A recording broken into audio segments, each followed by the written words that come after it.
नमस्कार. आपल्याला सगळ्यांना 12वा अध्याय बऱ्यापैकी पाठ असतो, त्यामुळे अधिक जवळचा वाटतो. 12व्या अध्यायाच्या पहिल्या श्लोकामध्ये अर्जुनाने भगवंताला प्रश्न विचारला की निर्गुण निराकार भगवंताची उपासना करणारे श्रेष्ठ का सगुण भगवंताची उपासना करणारे श्रेष्ठ. भगवंतांनी लगेचच दुसऱ्या श्लोकामध्ये उत्तर दिलं की सगुण उपासना करणारे हे अधिक योग्य आहेत, उपासना करणं उत्तम आहे. पण तरी देखील तिसऱ्या आणि चौथ्या श्लोकामध्ये निर्गुण भगवंताची उपासना करणं, हा निर्गुण निराकार भगवंत कसा असतो, त्याची उपासना म्हणजे काय, त्याची लक्षणं कोणती, असं सगळं सविस्तर सांगितलं. आणि ते किती कष्टप्रद आहे. निर्गुण निराकार भगवंताची उपासना करणं हे किती कष्टदायक आहे याचाही 5व्या श्लोकामध्ये विचार केला.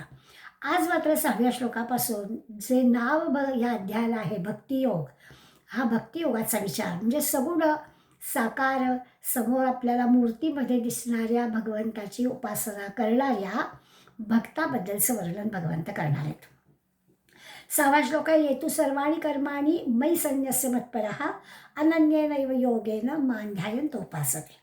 या श्लोकामध्ये एकच गोष्ट भगवंत स्पष्टपणे सांगताय की मत्परः, मला सर्वश्रेष्ठ मानणारा हा असतो.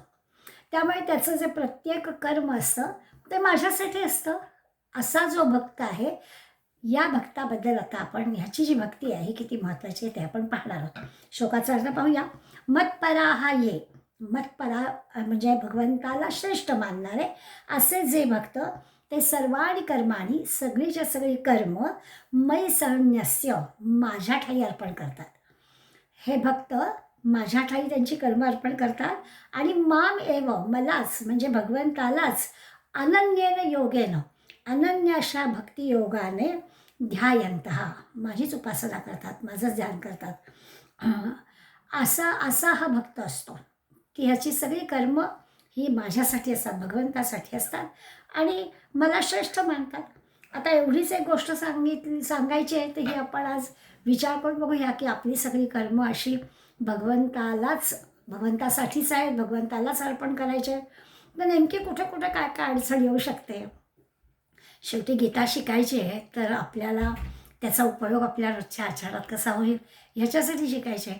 त्यामुळे भगवंताचा हा सगुण साकार भगवंताची मूर्तीची उपासना करणारा म्हणजे भगवंताला मानणारा हा जो भक्त आहे, याचं या श्लोकामध्ये जे की वर्णन भगवंत करतो, याचा अर्थ असा आहे की या भक्ताचं जे कर्म आहे, प्रत्येकच भगवंताचं जे प्रत्येकच त्या भक्ताचं जे प्रत्येक कर्म आहे ते तो अत्यंत मनोभावे करतोय आणि आनंदाने करतोय.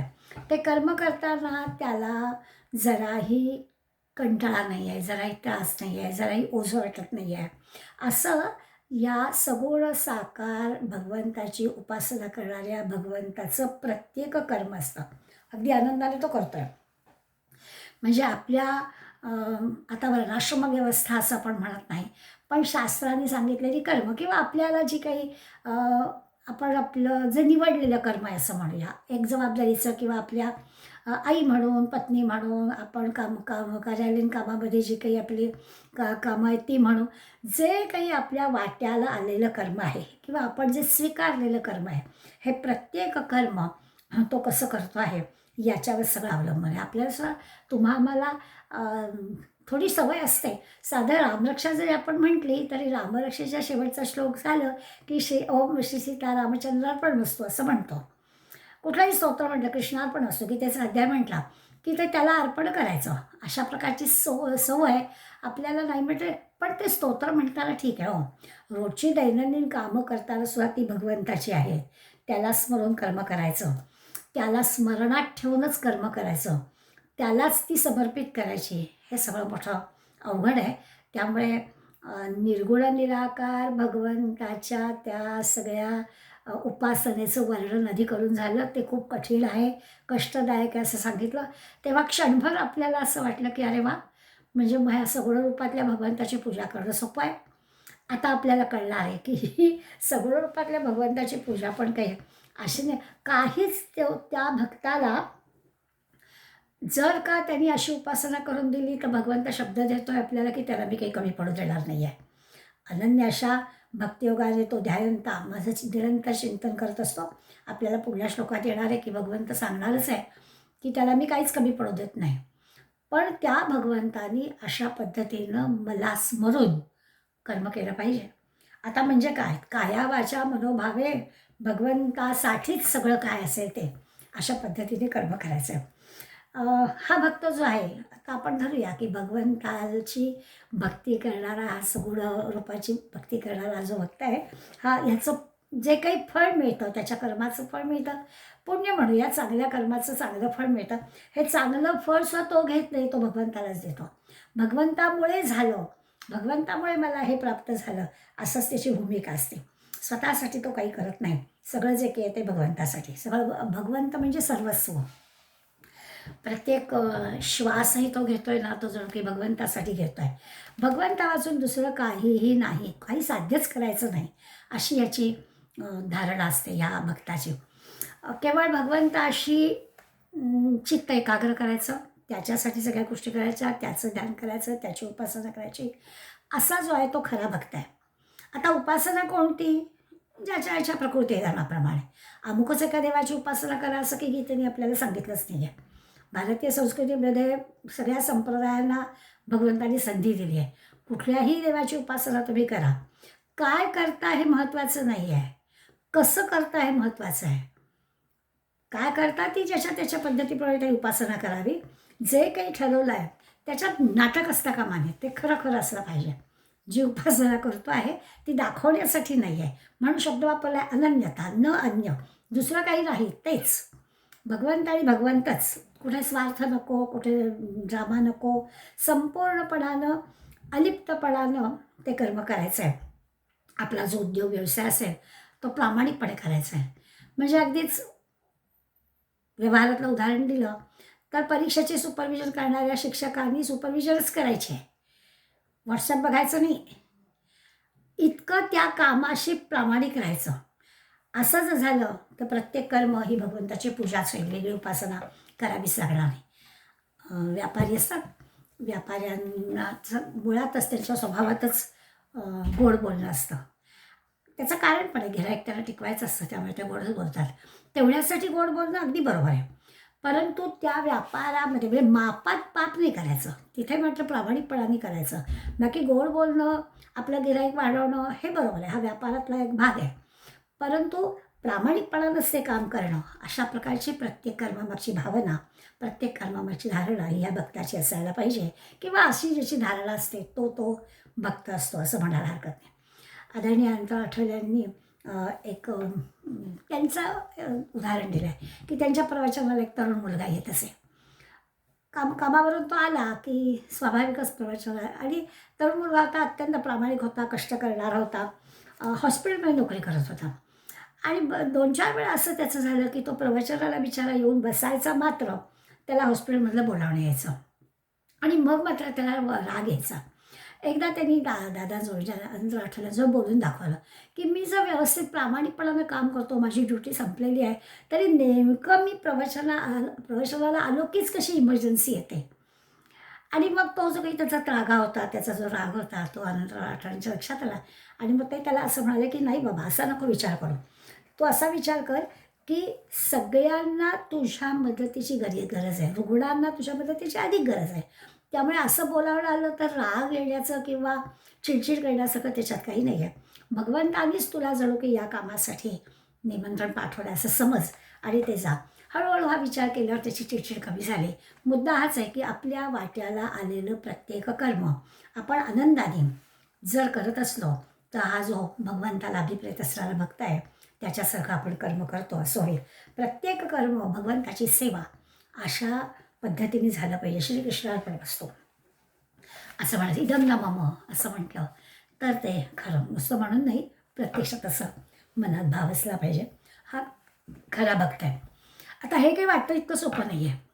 निर्गुण निराकार भगवंताची उपासना करणं कष्टदायक असं आहे, भगवंतांनी सांगितलं. पण ही काही भक्ती इतकी काही सोपी नाही आहे. आपण विचार केला तर आपलं पण होतं की जसं आपण मनात कसा विचार करतो, आपल्या ठाण्यामधून दरवर्षी वारीसाठी काही डॉक्टर लोक मंडळी ॲम्ब्युलन्स घेऊन जातात. आपल्याला आठवत असेल, 1 वर्ष 5-6 वर्षापूर्वीची गोष्ट आहे. 1 वर्ष त्या ॲम्ब्युलन्सलाच पुण्याच्या अलीकडे अपघात झाला आपण सगळ्यांनी पटकन मनात आपल्या काय विचार आला की हे सगळं देवकार्यासाठी चाललं होतं ना, मग असं कसं झालं? म्हणजे आपल्या मनामध्ये चटकन हाच वेळ भगवत कार्याला जातो तसं होताच का? म्हणजे कारण भगवंताने असं कसं केलं, भगवंत काय करतोय?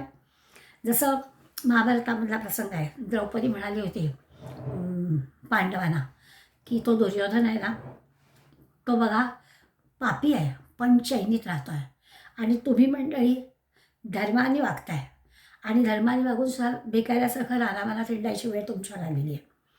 आता हे जेव्हा द्रौपदीनी धर्मासमोर युधिष्ठिरासमोर ती बोलली आहे, तेव्हा युधिष्ठिर द्रौपदीला म्हणाला आहे, द्रौपदी, सुखाकरता धर्माचं आचरण करावं म्हणजे काय झालं, नफ्याकरता धंदा करण्यासारखं आहे असं नाही आपल्याला करायचं आहे. आपलं जे प्रत्येक कर्म आहे म्हणजे धर्मासाठी किंवा धर्माचरण कर्तव्य म्हणूनच करायचं आहे. त्याच्यातून काय साधणार आहे ह्याच्यावरती बघून नाही करायचं. हे कर्तव्य पालन म्हणून आपल्याला करायचं आहे. त्यातून आपल्याला काय मिळणार आहे की आपल्याला हवं तेच मिळालं पाहिजे हा विचार नाही करायचा. आपलं जे कर्तव्य कर्म आहे, विहित कर्म आपल्याला जे मिळालेलं आहे ते प्रामाणिकपणानं करायचं. मग त्याच्यातून आपल्याला सुख मिळतं आहे का दुःख मिळतं आहे हे तो भगवंतच ठरवेल, असं धर्मराज युधिष्ठिराने सांगितलं होतं. आता ही जी काही धारणा आहे, ही धारणा असेल तर हे असं या सगुण साकार भगवंताची भक्ती करणाऱ्या भक्ताचं असतं, तर त्याला भक्त म्हणायचं. असा विचार त्याच्या मनात आला पाहिजे की मी माझं काय असेल ते कर्म करणार, दिलेलं कर्म प्रामाणिकपणे करणार, परिणाम त्याचा काय असेल तो काही असू दे. तुकाराम महाराज म्हणतात ना, भक्ती ही तो कठीण सुळावरची पोळी. ती सुळावरची पोळी आहे, खरंच कठीण आहे, वाटतं तितकं काही सोपं नाही. प्रत्येक कर्म त्या कर्माचं चांगलं किंवा वाईट फळ असणारच आहे, पण तेही भगवंताला समर्पित करून टाकायचं आहे.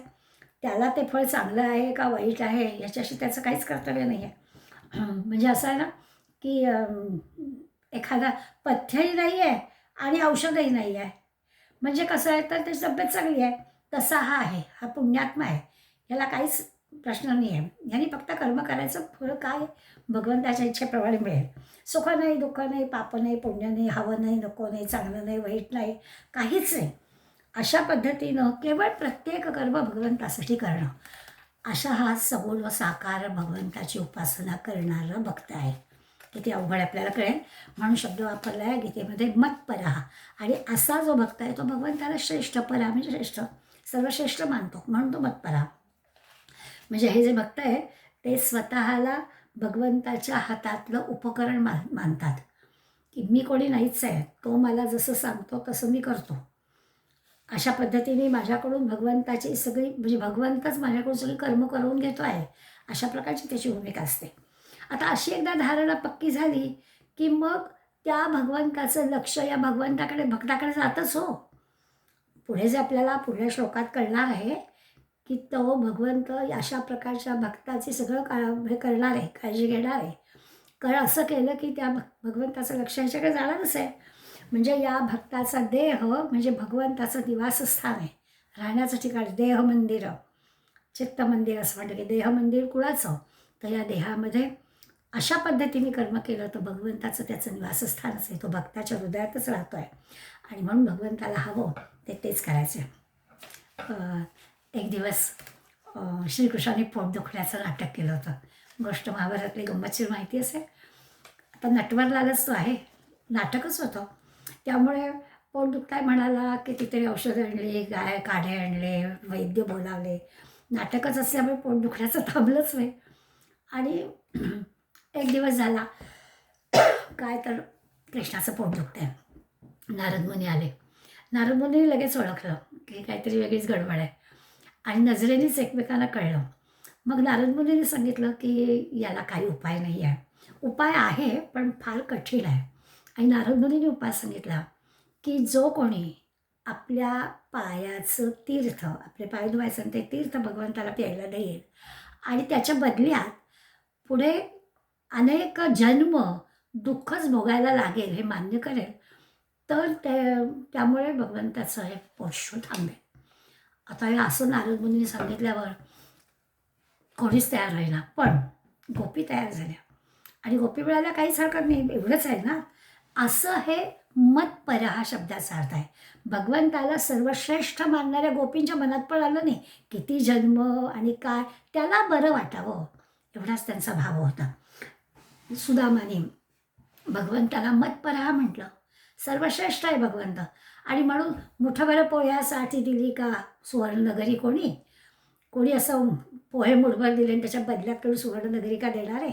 पण तो मत्परहा सुदाम्यानी भगवंताला हे जे की आहे सर्वश्रेष्ठ मानलेलं आहे, ते सर्वश्रेष्ठ मानणं याचा अर्थच असा आहे की भगवंताखेरीज अन्य काहीही नाही, तोच, अशा प्रकारची भूमिका असणाऱ्याला.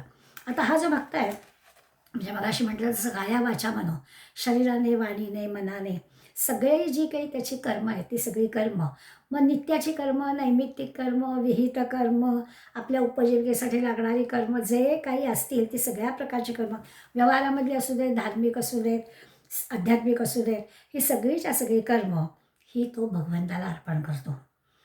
अखंड अहोरात्र भगवंताच्या स्मरणात त्याचं प्रत्येक कर्म होतं. काही कुलाचार आहेत, उपासना आहे किंवा पूजा अर्चा आहे, तेवढ्यापुरतंच फक्त भगवंताचं स्मरण असं नाही, तर जे काही आहे ते सगळं प्रत्येक गोष्ट भगवंताला अर्पण करायची. जसं असतं ना की आपण शरीर चांगलं राहण्यासाठी काही योगासनं करू, सूर्यनमस्कार घालू, पोहायला जाऊ, चालायला जाऊ, जिमला जाऊ, निरनिराळ्या गोष्टी करू, का तर आपलं शरीर चांगलं राहावं म्हणून. पण हा जो भक्त आहे, या भक्तामध्ये आणि आपल्यामध्ये हा फरक असाच आहे की हा भक्त पण हे सगळं करेल, पण ह्याची भूमिका काय असेल, काय मेंटेन केलं आहे असं कोणीतरी आपल्याला म्हणावं एवढ्यासाठी तो हे शरीराचे व्यायाम करणार नाही आहे. तर मला अशी ताकद मिळू दे की मी भगवत भक्ती करेन, असं प्रत्येक गोष्टीमध्ये तो भगवंत आपल्या कर्माचं हे भगवंताशी लावतो. तो फक्त धर्मशास्त्राप्रमाणे विचार केला तर असं आपण म्हणतो की मागच्या जन्मातल्या कर्माचं फळ म्हणून आत्ताचा आपल्याला जन्म मिळाला आहे. हा जो आपल्याला देह मिळालेला आहे, हा देह म्हणजे आपल्या मागच्या जन्मातलं कर्म आहे, असं साधारणपणानं आपण धर्मशास्त्रामध्ये असं म्हणतो.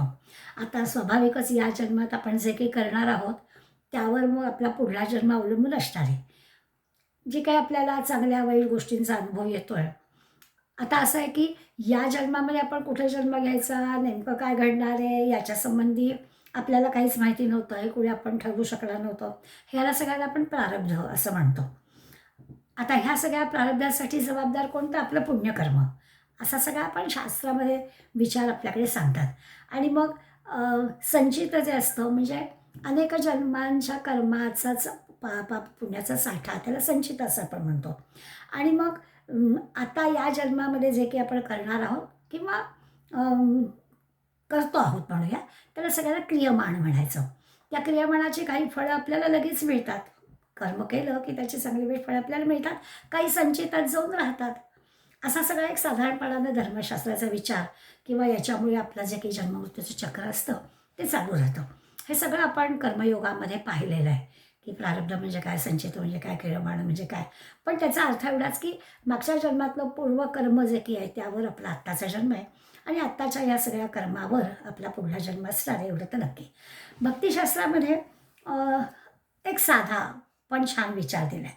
भक्तिशास्त्र काय म्हणतं की भगवत कृपेनं आपल्याला हा देह मिळालेला आहे, पुण्यकर्माने मिळालेला आहे. आणि भक्तिशास्त्र असं म्हणतं की काही नाही, आपल्याला हा देह जो मिळालेला आहे तो भगवत कृपेनं मिळालेला आहे, आपला काहीच त्याच्याचं कर्तृत्व नाही आहे. प्रारब्ध संचित अवघा नारायण, जे काही आहे आपल्या प्रारब्धामध्ये काय आहे, आपल्या संचितात काय आहे, जे काही आहे ते सगळं अवघा नारायण असं म्हटलं आहे.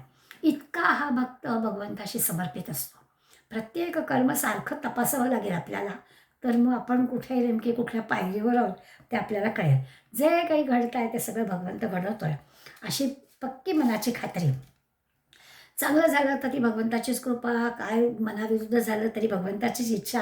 काही कमी जास्त सुख दुःख पाप पुण्य मनाविरुद्ध मनासारखं काहीच म्हणायचं कारण नाही.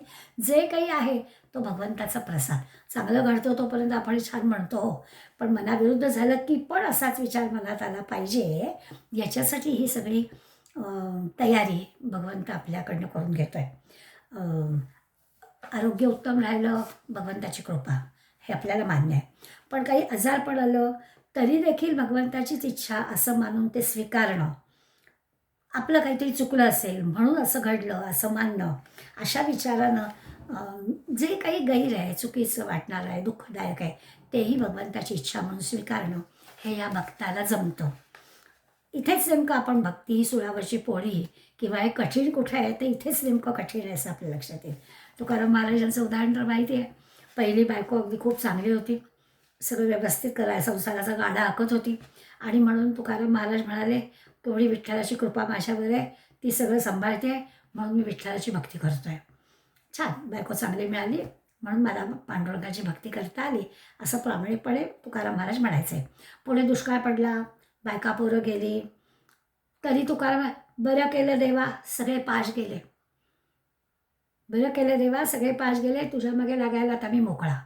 तरी देखील तुकाराम महाराजांना काहीच वाटलं नाही. बरं, काही वर्षामध्ये गेली, पुन्हा विवाह करावा लागला, दुसरी बायको आली, ती पक्कीच कजाग निघाली. तेव्हा पुन्हा म्हणाले, बरं झालं देवा बाईला कर्कशा, म्हणजे आता तिच्या मोहामध्ये पडून संसारात रमायचं काही कारण नाही आहे, आपोआपच वैराग्य प्राप्त झालं. असं जे काही घडेल ते भगवंताची कृपा, भगवंताची इच्छा, असं तुकाराम महाराजांनी मानलं. आता सगळ्या सुखाकडे किंवा सगळ्या दुःखांकडे असं पाहणं किती कठीण आहे याचा विचार आपण करू शकतो. ही दुःख सहन करण्याची जी शक्ती आहे ती भक्तीनं प्राप्त होते. हे सगळं सगळं भगवंताचं आहे, भगवंताचं आहे, भगवंतासाठी करायचं आहे, हे वारंवार मनाला शिकवत राहिलं तर हे फक्त असं आहे की आपल्या मनाविरुद्ध घडेल त्या वेळेलासुद्धा ते स्वीकारण्यासाठी लागणारीची जी मनाची शक्ती आहे ती या भक्तीमुळे प्राप्त होते, एवढं आपल्याला मान्य करायला हरकत नाही. जसं असतं ना की लहान मूल खेळून आलं बाहेरून की आई अगदी त्याला बाथरूममध्ये नेऊन खसखसून साबण बिबण लावून स्वच्छ करते. आता हे त्याला नको असलं तरी आईला करायचंच असतं, कारण आईला माहीत असतं ती किती गरज आहे त्याची. तिचा की त्या मुलावरचा राग नाही आहे, ते मुलावरचं प्रेमच आहे, म्हणूनच ती हे सगळं करते. आपलं असंच होतं, संसारातल्या मायापोषक पाशामध्ये आपण असेच गडबडलेले राहतो. मग ही संत मंडळी, भगवंत काय करतो तर अधूनमधून आपल्याला स्वच्छ करतो, आणि ते असं अधूनमधून आपल्याला स्वच्छ करताना तो भगवंत आपल्यावर प्रेमच करतो आहे असं आपण लक्षात घ्यायला पाहिजे. म्हणजे त्याच्या स्मरणातच आपण राहिलं पाहिजे. तो काही आपल्या निर्मलाविरुद्ध करतो आहे असं मानायचं काही कारण नाही आहे. तरी देखील ठेविल्यानंतर तैसेची राहावे असं म्हणून स्वस्थ बसायला भगवंतांनी सांगितलेलं नाही आहे. की हे सगळं जरी आत्तापर्यंत आपण ऐकतो आहे की भगवंताच्या स्मरणात, भगवंतासाठी, भगवंतच काय करतो ते, पण म्हणून मग तो काय करेल ते, आणि मग स्वस्थ राहावं, असे धारी तर देईल गाठल्यावरी, असं भगवंतांनी करायला सांगितलेलं नाही आहे. सतत कार्यरत राहिलंच पाहिजे, सतत प्रयत्न केलेच पाहिजे. असं आहे की नरदेह आहे तर भौतिक प्रगतीला कुठल्याच संतांनी नाही म्हटलेलं नाही आहे. तुकाराम महाराजांनी म्हटलं, उत्तम व्यवहारे मिळवावे धन, पैसा कमवायचाच आहे आणि तो चांगल्याच मार्गाने कमवायचा आहे. समर्थाने सुद्धा प्रपंच पाहिजे सुवर्ण असं आपल्याला सांगितलं आहे. त्यामुळे भगवंतावर सोपवून नुसतं रिकामं बसायचं असं मुळीच नाही. भक्तिमार्गी साधकानं सगळं काही भगवंतावर सोपवायचं बरोबर आहे, पण सतत प्रयत्नशील, सतत कार्यमग्न, अगदी अपयश आलं तरी देखील न हरता पुन्हा पुन्हा काम करणं हेच अभिप्रेत आहे. जसं असतं ना, चिमणी एक एक एक एक एक एक त्या गवताची काडी आणून घरटं बांधत असते. एक रविवार येतो आणि आपण सगळं त्या फोटोच्या मागे जे काही तिने आणलेलं असतं जमवून एका झटक्यात फेकून देतो, स्वच्छ करतो. पुन्हा ती आपली कार्याला लागते. तिने असा विचार करत की आता काय करावं, पुन्हा तिचं काम सुरू होतं. असं असलं पाहिजे, सतत प्रयत्न, सतत प्रयत्न. हां, त्या प्रयत्नामध्ये अपयश आलेलं असेल तर ती चूक शोधली पाहिजे, ती चूक दुरुस्त केली पाहिजे, ती सुधारण्याचा प्रयत्न केला पाहिजे, पण स्वस्थ बसायला भगवंताची परवानगी नाही आहे. म्हणजे भगवंत म्हणतो मी नक्कीच यश मिळवून देतो. अशा भक्ताला भगवंत खात्रीनं मदत करतो असं सांगतात. ध्येय आपलं स्पष्ट असलं पाहिजे, नियोजन आपलं अगदी समयोचित योग्य असलं पाहिजे, कष्ट करायचे, प्रयत्न करायची आपली तयारी असली पाहिजे, म्हणजे मग इष्ट वस्तू आपल्याला हवी तशी प्राप्त झाल्याखेरीज राहतच नाही. सगळं काही भगवंत घडवतो हे सगळं बरोबर आहे, पण हे असं एकदा मनाशी पक्कं झालं की थोडी निर्भयता येते. अजिबात असं घाबरायला होती आता काय होणार असं वाटायचं की कारणच असतं. भगवंताच्या अशा कृपेच्या क्षेत्रामध्ये आपण सहजपणानं राहतो की भगवंताची कृपादृष्टी आपल्यावर आहे. हां, आपल्या लहानपणी आपल्याला आजीने सांगितलेली गोष्ट सगळ्यांना आठवण देते करून, की एक राजा होता. राजाचा चांगला प्रधानही होता आणि हा प्रधान असा भक्त होता. त्यामुळे प्रधानाच्या मुखामध्ये प्रत्येक गोष्ट झाली की भगवंताची कृपा आहे असंच तो प्रधान नाही म्हणत असायचा. राजाला पण त्याची सवय झालेली होती. पण राजाला मनातून राग यायचा की आपलं की कर्तृत्व आहे की नाही, सगळं काय ते भगवंताच्यामुळे झालं, भगवंताचीच इच्छा, असं कसं म्हणून चालेल. एक दिवस काय होतं माहीत नाही, पण काही शस्त्रांचा अभ्यास चाललेला असतो आणि तो अभ्यास करताना राजाच्याच राजाच्याच हातातलं शस्त्र काहीतरी लागतं आणि करंगळीचा तुकडाच पडतो, एका बोटाचा तुकडाच पडून जातो. आता अशी घटना घडल्यानंतर सुद्धा प्रधानाच्या मुखामध्ये हेच की काही नाही, भगवंताची इच्छा काहीतरी ह्याच्यातून वेगळीच असेल. अरे भगवंताची इच्छा काय, माझी करंगळी तुटली आहे, भगवंताची इच्छा काय असणार आहे, असं म्हणून खरं म्हणजे राजाला राग येतो आणि राजा ह्या प्रधानाला त्याच्या पदावरूनच काढून टाकतो. तरी देखील प्रधान म्हणतो ठीक आहे, भगवंताची तशी इच्छा असेल. मग त्या राजाला आणखीन सांगतो, राजा तर त्याला तुरुंगातच टाकतो आणि मग राजाचा कारभार सुरू असतो, हा तुरुंगात असतो. एक काही दिवस मध्ये जातात आणि राजा शिकारीला जातो नेहमीच्या पद्धतीने. बरोबर लवाजमा असतो आणि शिकारीला गेल्यानंतर आता प्रधान नाही आहे, प्रधान तुरुंगात आहे. त्याचा नवीन प्रधान त्याच्याबरोबर आहे आणि सगळी मंडळी शिकारीला जातात. काळोख पडतो, काहीतरी असं घडतं, राजाच्या यांची चुकामुक होते आणि राजाचा घोडा राजा आणि आपला जंगलात फिरतोय, दिशा कळत नाही आणि मग बाहेर जंगलाच्या बाहेर तर पडता येत नाही, चुकामुक झालेली असते. पण एका ठिकाणून धूर येताना दिसतो, तो म्हणतो इथे कोणीतरी वस्ती असणार म्हणून त्या दिशेत तो जातो. आवाजही यायला लागतो, काही वाद्य वाजवण्याचा आवाज येतो, आणखीन जवळ जातो तर भिल्ल जातीतली सगळी वनामध्ये राहणारी मंडळी एकत्र जमलेली असतात झाडाभोवती. त्यांचं काही गाणं खेळ चाललेले असतात आणि ते यज्ञ करत असतात. राजा त्यांना दिसल्याबरोबर या भिल्ल लोकांना अतिशय आनंद होतो. तो मला बरं झालं, आपल्याला एक नरबळी द्यायचाच होता आणि मग आपसुकच राजा इथे आलेला आहे म्हटल्यावर सगळ्या भिल्लांना अगदी आनंद होतो आणि या यज्ञामध्ये आता याचाच बळी द्यायचा असं ठरतं. पण त्या भिल्लांचा जो प्रमुख असतो तो म्हणतो की बळी देण्यापूर्वी मी त्याला तपासतो आणि तपासला लक्षात येतं की याला एक बोट कमी आहे. तर असा जखमी असलेल्या राजाला माणसाला बळी देता येणार नाही आणि ते काही देवाला मान्य होणार नाही, म्हणून मग तो सुटतो आणि दुसऱ्या दिवशी सकाळी राजा राजधानीत परत येतो. तेव्हा त्याच्या लक्षात येतं की अरे खरोखरच भगवंताची कृपा म्हणूनच आपण काल वाचलो आणि मग प्रधानाला पहिल्यांदा भेटायचं होतं आणि त्याला त्या तुरुंगातून बाहेर काढतो आणि घडलेली घटना सांगतो. तर प्रधान म्हणतो की अगदी बरोबर आहे, भगवंताचीच कृपा, परत जर तुम्ही मला तुरुंगात टाकलं. राजा म्हणाला म्हणजे काय, माझी करंगळी तुटली, भगवंताचीच कृपा. मला काल त्या शिकारीच्या तिथे भिल्लांनी सोडलं, ती पण भगवंताची कृपा. तुला तुरुंगात टाकलं, ती पण भगवंताचीच कृपा. हो म्हणाला, जर का मी तुरुंगात नसतो तर तुमच्याबरोबर असतो. तुमच्याबरोबर असतो तर काही तुमची माझी चुकामुक नाही, बाकी सगळ्या लोकांची तुमची चुकामुक झाली. पण मी तुमच्यावर असतो, तुम्हाला सोडलं असतं त्यांनी, तुमची करंगळी तुटली होती म्हणून. पण मला त्यांनी नरबळी दिला असता माझा. त्यामुळे देव करतो ते सगळं बरोबर आहे असं. तर त्या कथेतला भाग लक्षात घ्यायचा तो एवढाच की भगवंताची कृपादृष्टी असते आणि त्या वेळेला त्या घटना घडतात.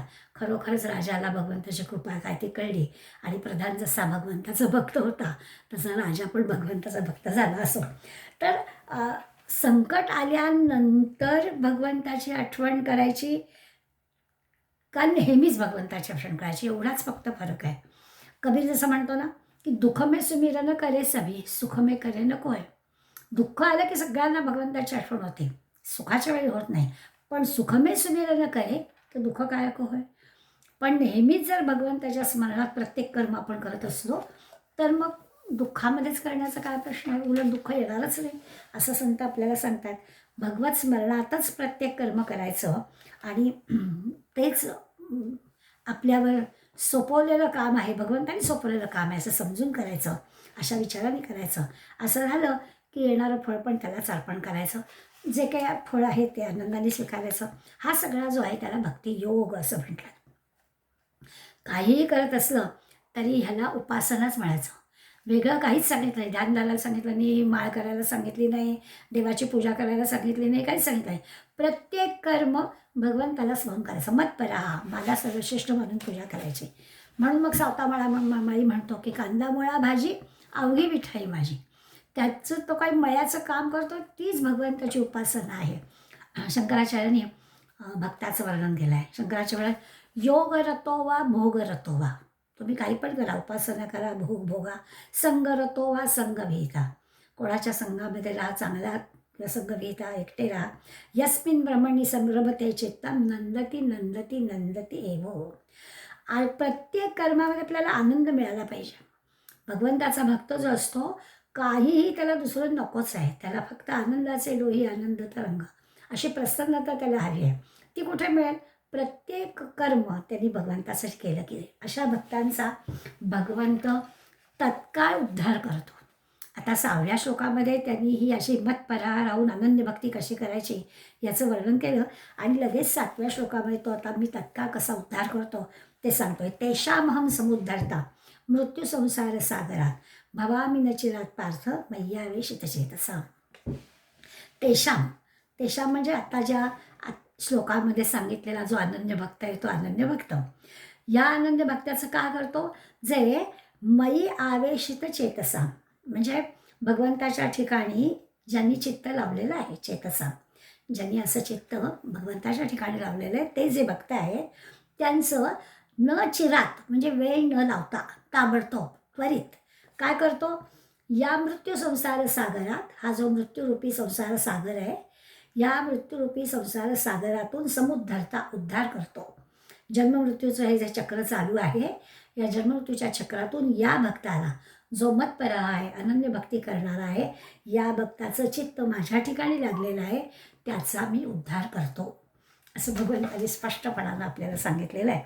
आणि अहम भवामी म्हणजे मी उद्धार करता होतो, मी उद्धार करतो, सहजपणाने मी उद्धार करतो. तर चांगली गोष्ट आहे. तर मी उद्धार करतो म्हणजे काय? सगुण रूपावर इतकं भक्ती करणारा भक्त जो आहे, भगवंताच्या सगुण रूपावर प्रेम करणारा, त्याची उपासना करणारा हा जो भक्त आहे, त्याचे जे काही प्रकार आहेत, त्या प्रकारांचा विचार केला तर आपल्याला साधारणपणानं शास्त्रामध्ये 2 प्रकार सांगतात. की एक तर असतो त्याला म्हणतात कपी मार्ग. कपी मार्ग म्हणजे माकडासारखं, माकडाचं उदाहरण देतात की या फांदीवरून त्या फांदीवर उड्या मारतं माकड. ते माकडाचं पिल्लू जे असतं ना, त्या पिल्लानी त्या माकडिणीला पकडलेलं असतं. ती माकडी म्हणते नीट धरा, पडलास तर बघ काय ते, तू नीट धर, असं ती माकडी म्हणजे आई त्या पिल्लाला सांगते. आणि त्या पिल्लानी माकडिणीला अगदी पक्क पकडलेलं असतं. नाही पकडलं म्हणजे ती पकडण्याची जी जबाबदारी असते ती पिल्लाची असते. उड्या मारताना काही घडलं तर धरायचं असतं, ते पिल्लाने धरायचं असतं. ह्याला ना ज्ञानी भक्त म्हणायचं, की त्यांनी पकडून ठेवायचं भगवंताला, बरोबर आहे. पण दुसरा जो प्रकार आहे त्याला मांजराचं नाव दिलं आहे, मार्जार न्याय म्हटलं आहे. मार्जार न्याय म्हणजे काय? मांजर जे असतं ते मांजर त्या सुरक्षित जागी आपल्या पिलाला घेऊन जायचं असेल तर आपल्या तोंडात पकडूनच नेतं. ते नाही असा विचार करत. संकटसमयी काही चुकीच्या ठिकाणी ते पिल्लू असेल तर पटकन त्याला, तेवढे त्या मांजरीचे दात असतात पण त्या पिल्लाला लागत नाहीत. ते पिल्लू कसं काय ते उचलते आणि सुरक्षित जागी पिल्लाला घेऊन जाते. आता यामध्ये पिल्लाला काहीच करायचं नसतं. हा जो काही आहे हा सगुण भक्त आहे. ज्ञानी भक्ताला सगळं करायचं असतं. आपण 4थ्या आणि 5व्या श्लोकामध्ये ती उपासना पाहिली. आता जो आपण भक्ती मार्ग पाहतोय, या भक्ती मार्गाच्या ह्याच्यामध्ये या भक्ताला काहीच करायचं नाही, फक्त भगवंतावर सगळं टाकायचं आहे. तो भगवंत हा आपला एकमेव आधार आहे अशी पक्की मनाची खात्री झाली की तो तर आपला उद्धार करणार आहे, असा शब्द भगवंत त्याला देतो आहे. त्वमेव माताच पिता त्वमेव, सगळं जे की आहे माता पिता सगळं जे की आहे ते तूच आहेस बाबा आमचा, अशी मनाची पक्की खात्री झाली. काय करायचं ते तू कर, असा इतका पूर्णपणानं भगवंतावरती विश्वास टाकायचा. जर जगी असं कोणी नाही ते असं देव आहे, असं असं आपला विश्वास त्या भगवंता असेल, मला दुसरं कोणी नाही आहे, मला तुझ्याशिवाय कोणी नाही, आणि असं ज्याला वाटतं त्या भक्ताचा मी उद्धार करतो, असं भगवंत आपल्याला सांगतो आहे. शब्द पण आपले सम्यक उद्धार, समुद्धरता म्हटलं ना, सम्यक म्हणजे योग्य पद्धतीनं समुद्धार करतो, संपूर्णपणानं असं करून बघतो, थोडीशी संधी देतो असं नाही, उद्धारच करून टाकतो भगवंत त्या भक्ताचा. यापूर्वीसुद्धा भगवंतानी उद्धरेत आत्मनात्मानं असं आपल्याला सांगितलं आहे की आपल्या प्रत्येकाने आपला उद्धार आपला आपण करून घ्यावा, असं खरं सांगितलं आहे. किंवा आणखीन सुद्धा भगवंतानी आपल्याला शब्द दिला, योगक्षेम वाहम्यम, मी तुमचा योगक्षेम वाहतो. जो काही भक्त असतो निरनिराळ्या ठिकाणी भगवंतानी आपल्याला दिलासा देईल भक्ताला, अशा गोष्टी दिल्या. आता तो आपल्याला सांगतोय अहम समुद्धरता, मी अशा भक्तांचा उद्धार करतो. आता अशा भक्तांचा उद्धार करतो, अगदी संपूर्ण उद्धार करतो, मृत्यूरूपी संसार सागरातून पार करून देतो. मृत्यूरूपी संसार सागर म्हटलंय बरं का. सागर म्हटलं की अथांग. आता एवढ्या मोठ्या अफाट सागर, आपला हा मृत्यूरूपी संसार सागर म्हणजे काय, भोवताली एवढ्या विषय वासना सगळ्या भरलेल्या आहेत. अशा विषय वासनांचा अथांग सागर आहे आपल्याभोवती. आणि याच्यामध्ये आपण अडकतो, म्हणजे विषय वासनांमध्ये अडकतो. या सगळ्या विश्वाशी व्यवहार करताना कामक्रोधात अडकतो आणि मग यातून आपण पार होणं अवघडच जातं. तर हा म्हणतोय की असा जर भक्त असेल तर मी या सगळ्या मृत्यू संसारातून पार करून नेईल. कुठे कुठे आपण अडकतो, तर आपण रागलोभात अडकतोय, द्वेषमत्सरात अडकतोय, षड्रिपूरमध्ये अडकतोय, या विषय वासनांमध्ये अडकतोय. काहीही जर म्हणजे याच्यातून पार पडणं खरं म्हणजे अवघडच आहे. पण काहीतरी पार पडण्यासाठी साधन असायला हवं ना. एवढा मोठा सागर पार करायचा आहे, तर भगवंताशी नातं जुळलं तर भगवंत म्हणतो मी तुम्हाला पार करून नेईन, काही काळजीच करण्याचं कारण नाही आहे. आता जसं असतं ना, आई जशी मुलाला सांभाळते, आई जशी मुलाचे लाड करते योग्य ठिकाणी हे करून, तसा हा भगवंत भक्ताला सांभाळतो, भक्ताचे लाड करतो. असा भक्त असेल तर त्याचा मी सगळा उद्धार करतो. म्हणजे काय, तर भगवंतानं आपलं म्हटलं की झालं, एवढंच काम आहे. भगवंतानी आपल्याला म्हटलं पाहिजे. आपण मागच्या वेळेस पाहिलं होतं की आपण भगवंताचा हात धरला तर सुटण्याची शक्यता आहे, पण भगवंतानीच आपला धरला तर सुटण्याची शक्यताच नाही.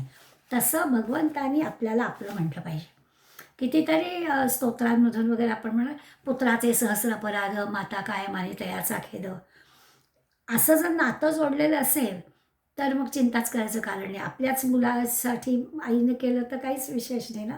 तसं या भगवंताशी जर नातं जोडलं तर भगवंत मातेसमान या भक्तावर प्रेम करेल. जशी आई मुलाचं करते तसं करेल. किंवा समर्थाची या घरीचे श्वान त्यासी सर्वही देते मान, समर्थांच्या घरच्या कुत्र्याला सुद्धा मान मिळतो. किंवा समर्थाची या सेवका वक्रप आहे, असं भूमंडळी कोण आहे, असं करतो की भगवंतानी हाताशी धरलं भक्ताला की त्याला काही काळजी करायचं कारणच नाही. असे कितीतरी आपल्याला दाखले देता येतात. असा भगवंताचा भक्त झाला की काळजी करण्यासारखं खरं म्हणजे कारणच नाही. असा भगवंत भक्तासाठी काहीही करतो. समुद्धरता आहे ना, काहीही करतो म्हणजे काय, उष्ट्या पात्रावर उचलतो, घोड्याचा खलारा करतो, जनाबाईचे दळण दळायला जातो, नाथांच्या घरी पाणी भरतो, किती किती गोष्टी आपल्याला माहिती आहेत. हे सगळं भगवंत करतो. त्या माधवदास स्वामींना खरं तर अतिसाराचं दुखणं झालं होतं.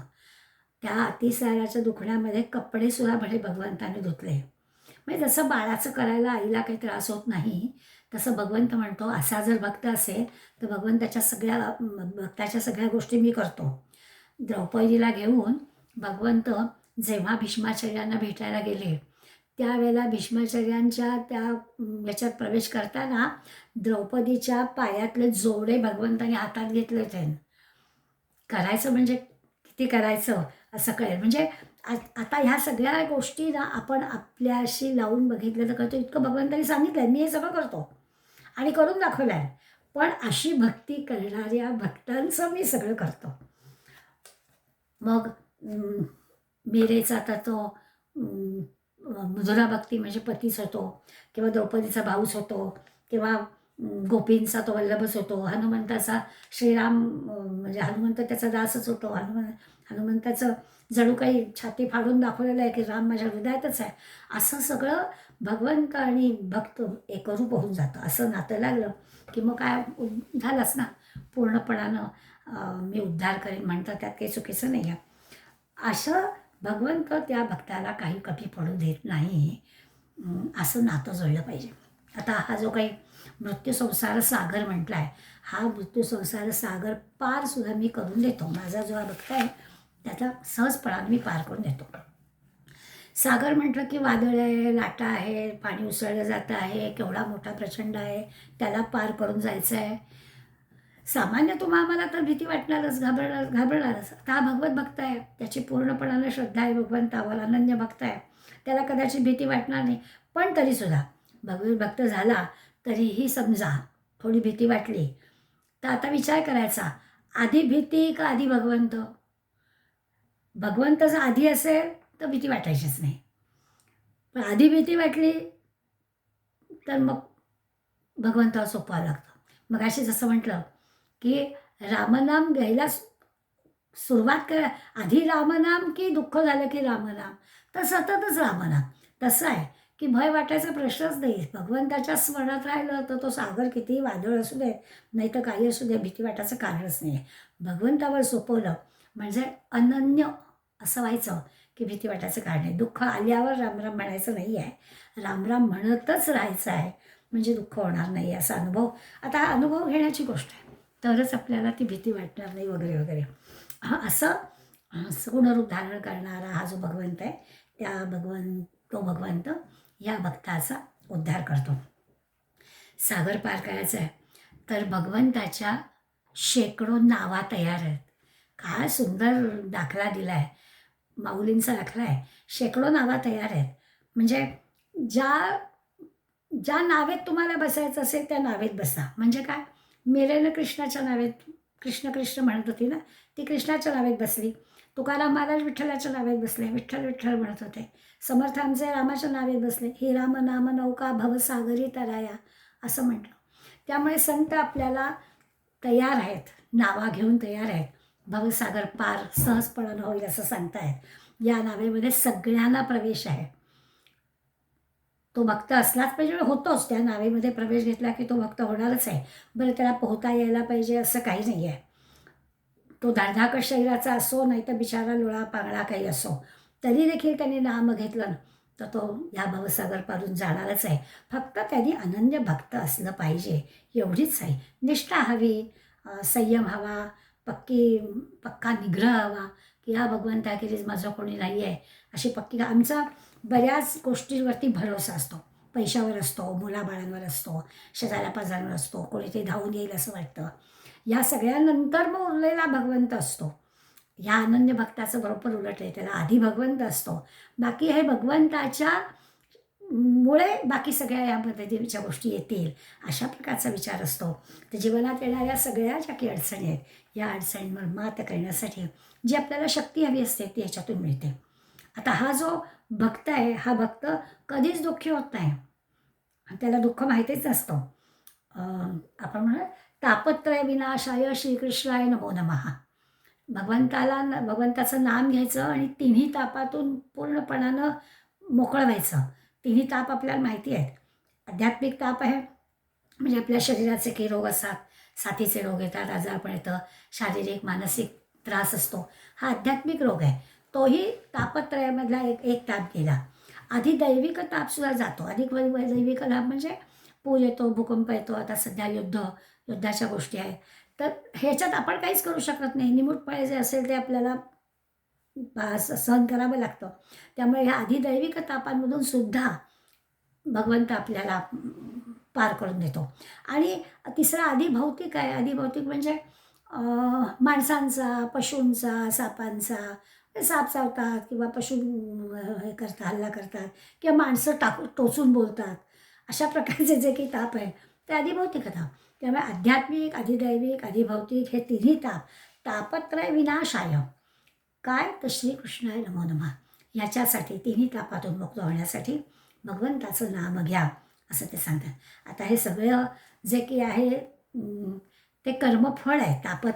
3 प्रकारचे ताप म्हणजे कर्मफळ, आणि हे कर्मफळ जे आहे ते आपोआपच चांगलंच मिळेल, वाईट फळाचा नाशच होईल कधी माणूस या अशा भगवंताकडे वळला तर, अनन्य भक्ती त्यांनी केली तर.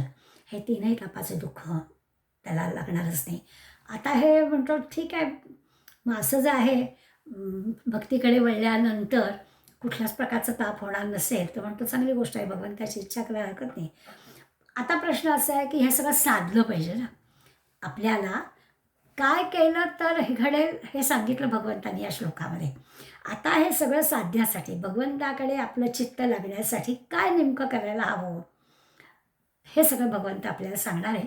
4 श्लोकामध्ये सांगणार आहे, 8 ते 11 मध्ये. आणि 12व्यापासून भक्ताची लक्षणं सांगणार आहे, काय काय त्याच्याजवळ गुण असायला हवेत, म्हणजे तो भक्ती योग होतो. छोटासा असणारा अध्याय आहे, आपल्या सगळ्यांचा मुखोद्गत आहे, पण आत्ता खरी प्रस्तावना झाली आहे. आणि आता हा जो सगुण साकार भगवंताची भक्ती करणारा, अनन्य भक्ती करणारा, त्याचा उद्धार भगवंत करतो आहे असं खात्रीनं भगवंताने सांगितलेलं आहे.